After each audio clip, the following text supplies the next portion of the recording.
According to scholars Justin Willis, Gabrielle Lynch and Nick Cheeseman, in their paper Valid Electoral Exercise, Uganda's 1980 election and the Observer's Dilemma, the Military Commission openly favoured Obote's Uganda People's Congress over the opposition. Just like we see now, the military is favouring Museveni. You have his own son coming to give us illegal orders to vacate polling stations immediately after casting our ballots. Sad. Without registered voters, opposition candidates could not be nominated, yet UPC candidates were accepted anyway. Elsewhere, the Democratic Party candidates were detained at roadblocks until nomination deadlines passed. Oh my God. This is what they did in 2025. Others were told they had submitted papers too late, despite evidence to the contrary. Oh my. In one constituency, a DP aspirant was found dead just days before nomination. 3 days before polling, the Electoral Commission cancelled 3 more DP nominations in Kasese, while reinstating the only rejected UPC candidate. Oh my God. You're watching Mordecai Marissa Live Political Commentary. Please consider subscribing to help grow Uganda's Voices of Struggle ecosystem.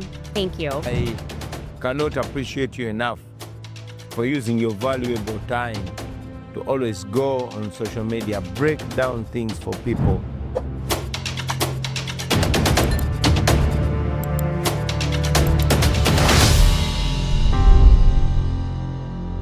And yes, indeed, presenting to you from these United States of America. Good morning, good afternoon, and good evening from wherever you're watching me.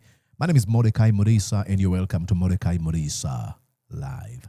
Now, ladies and gentlemen, there's been several times where I've watched Mr. Museveni, the president of Uganda, belittling, attacking, demonizing former presidents Idi Amin Dada and Milton Obote. And at first, I thought, the attacks were reasonable because he considers them to be dictators, only to actually grow up and find out Museveni is the same as Idi Amin Dada and Obote combined, and even worse. He watched what Obote and Amin did, and what he just chose to do is take it to the final conclusion, the logical conclusion of, okay, if you decide to sin without no shame, sin without remorse, and gaslight the entire nation. That's what he did. And all these opinions within me have actually been confirmed by a story that was covered by NTV, which I want to show you. They're going to show you how the current political climate we see in Uganda echoes what Uganda looked like in the 80s under the leadership of Milton Obote. It looks like Museveni is actually having a blueprint of Obote's politics, and is applying it, but is applying it in the current day Uganda. It is really sad. A man who launched a war against the government of Obote and Amin, promising to stand against all these excesses to chart a new path for our country, only to become Idi Amin and Obote combined and worse. Let's watch. 83. The 1980 election was Uganda's first general election since 1961. It was organized under the supervision of the Military Commission chaired by Paulo Muwanga, a close ally of Milton Obote. But historians say the process was fatally compromised from the start.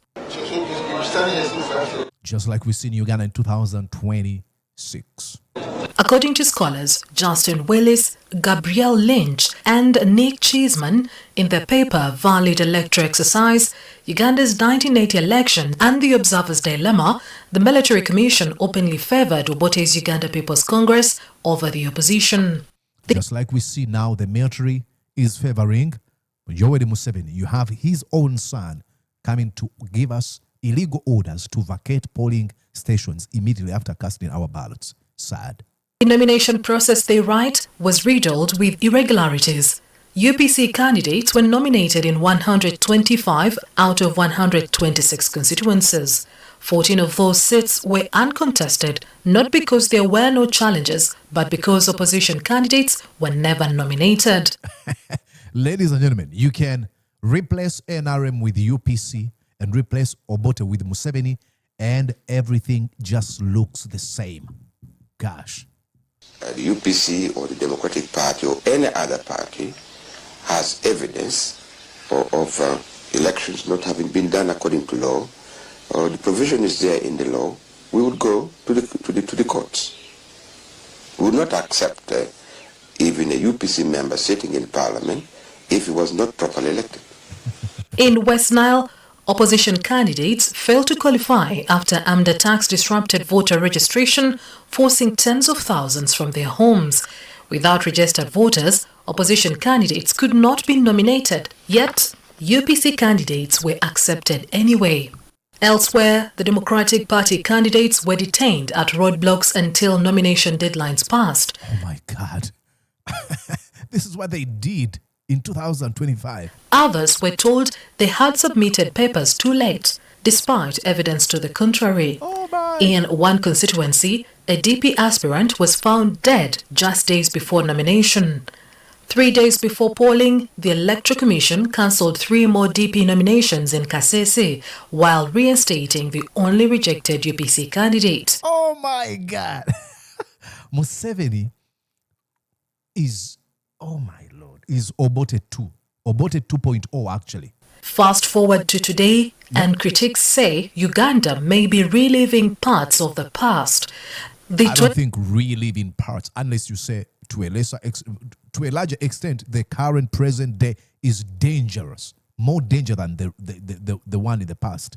2026 electoral process is being overseen by the Electoral Commission, chaired by Justice Simon Byabakama. In 2006, Byabakama led the state's legal team that prosecuted opposition leader Dr. Kizza Besigye on rape charges that were later dismissed by the High Court. Justice John Bosco Katusi ruled the case preposterous, calling the evidence, and I quote, ridiculous, monstrous and scandalous. Justice Byabakama later rose through the ranks from the Office of the Director of Public Prosecutions to the Court of Appeal.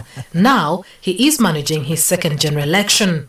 And just like in 1980, several candidates from the ruling party have been declared unopposed under controversial circumstances. In the current 11th Parliament, the NRM commands 337 MPs, followed by 87 independents. The National Unity Platform has 57 members of Parliament, the Forum for Democratic Change has 31, the Uganda People's Congress has 11, the Democratic Party with 9 members of Parliament, People's Progressive Party and Justice Forum with 1 each. Uganda has 557 parliamentary positions, with 529 directly elected, 353 constituency representatives, 146 district women representatives, and 30 representatives of youth, persons with disabilities, workers and older persons.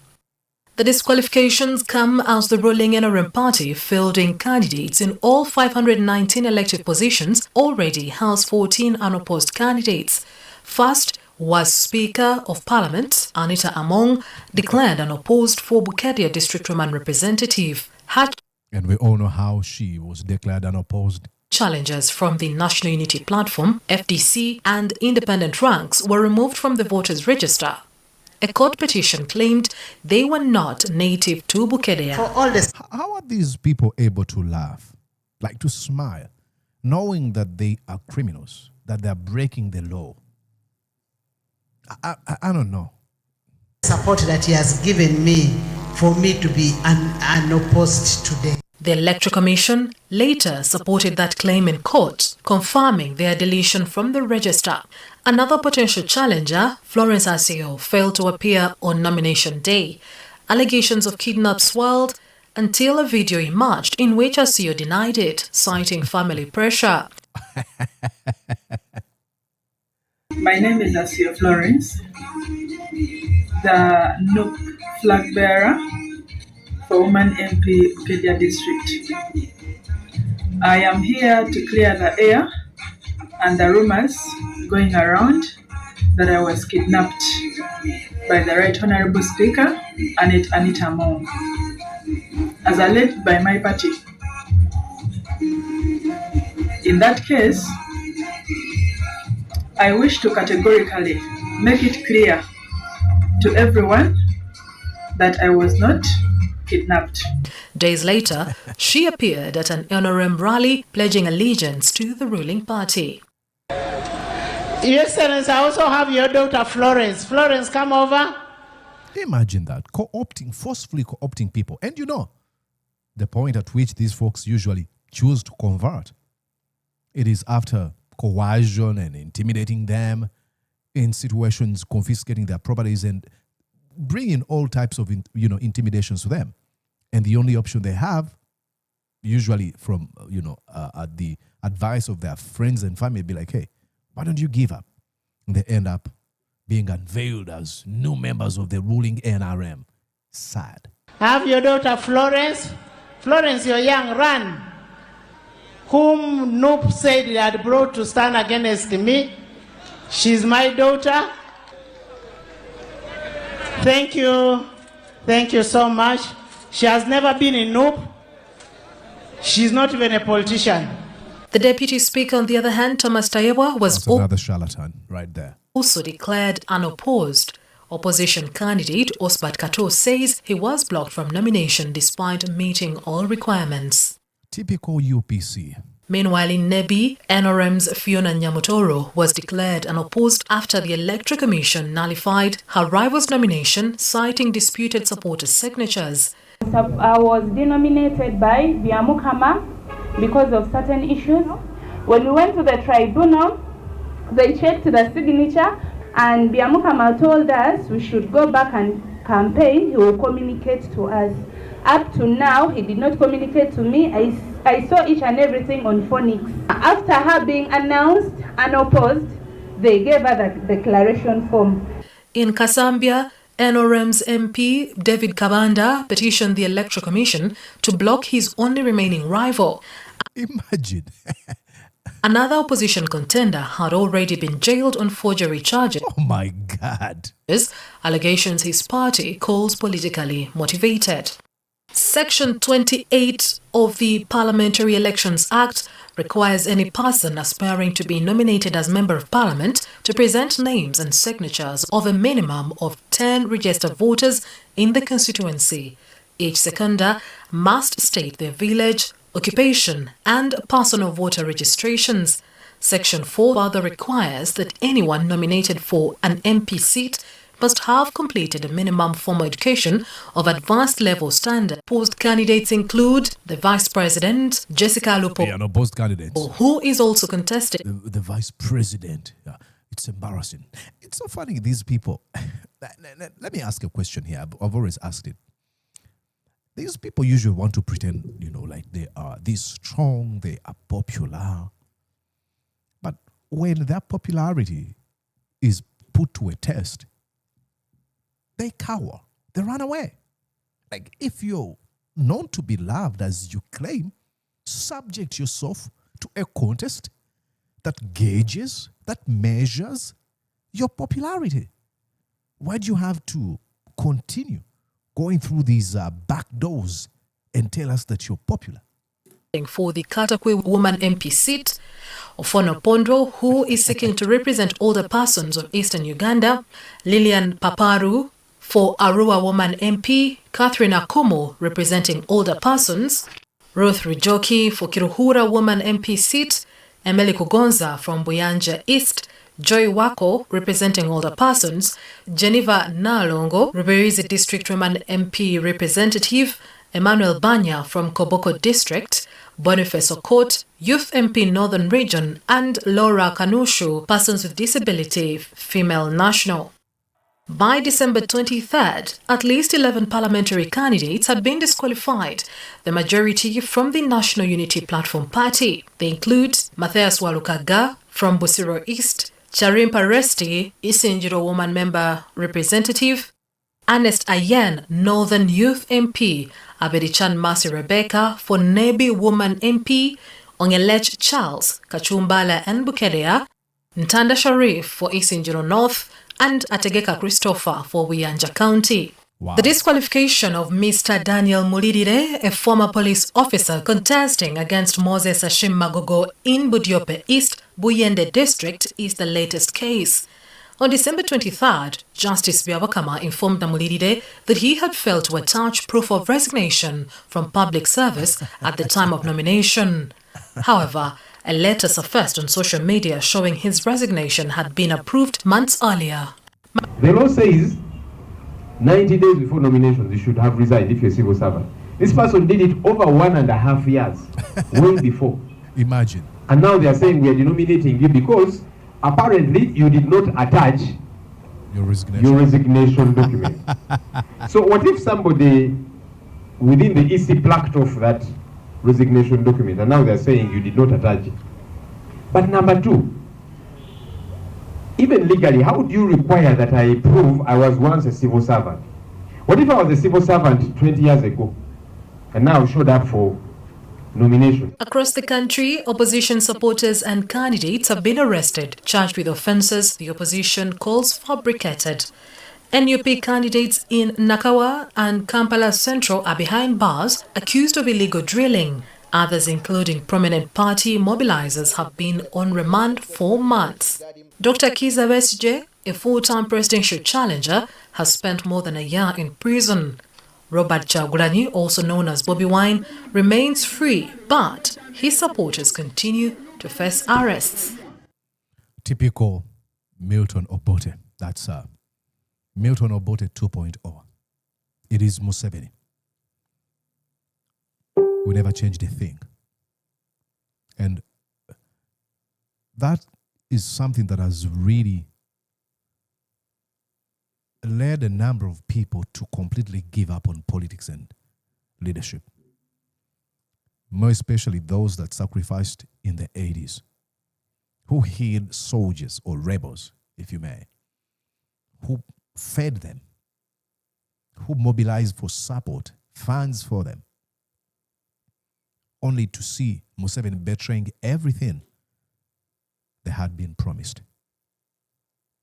You have so many people in the USA, in Europe, down in South Africa, and across Africa who decided to live as though they don't know anything is going on in Uganda, or they do not even know Uganda because of the disappointment from Museveni. We lost over 500,000 people in the Museveni's war, as it will go down in history. It's never been a liberation. Only for him to come and betray everything they stood for, they fought for, they sacrificed for, they died for. A man, isn't it funny? I think the red flag for Museveni, if I were part of his, suppose I was part of the group that fought. If a man wasn't able to organize an election in the 5 years shortly after winning the war, in 5 years after the war, I think that's a red flag. This man took him 10 years from 1986 to 1996 to organize the first election. And he still wanted. And probably if you gave him the benefit of the doubt, okay, one term. If he didn't decide to let go, that was a red flag. And as a result of his overstay and his evil tactics, you see what has given birth to the Anita Among and a few others who bully, who ridicule, who coerce, who bribe their political opponents out of races. We have a very big job to do after getting rid of Museveni.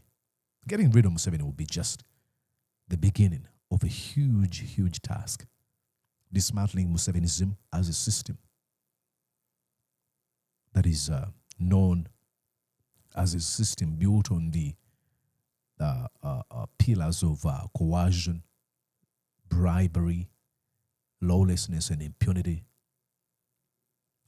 and all other evils. What do you think? Go down and write in the comment section. I'll truly appreciate it. My name is Mordecai Mrisa. See you when you see me. Bye-bye. Did you enjoy what you just watched? I'm sure they did. I'm going to guess that you did.